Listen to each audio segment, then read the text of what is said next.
अयोध्येतील सोहळ्याच्या पार्श्वभूमीवर पाणीवेस तालीमच्या वतीनं मोठ्या उत्साहात रामोत्सव साजरा करण्यात आला आहे। अयोध्येतील श्रीराम मूर्ती प्राण प्रतिष्ठापना सोहळ्यानिमित्त पाणीवेस तालमीच्या वतीनं मोठ्या जल्लोषात रामोत्सव साजरा करण्यात आला। आमदार विजयकुमार देशमुख यांच्या प्रमुख उपस्थितीमध्ये प्रभू श्रीरामचंद्रांच्या प्रतिकृतीची महापूजा झाली।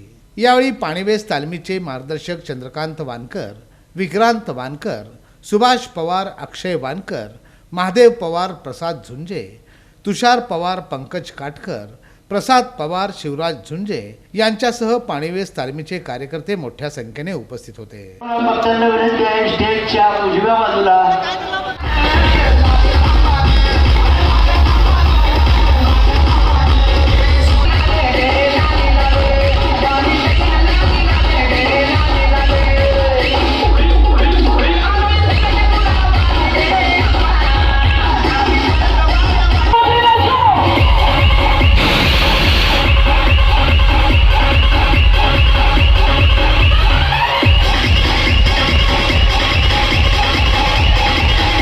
दरम्यान अयोध्येतील सोहळ्याचं पुनर्प्रक्षेपण भव्य स्क्रीनवर दाखवण्याची सोय पाणीवेस तालीम संघाने केली होती।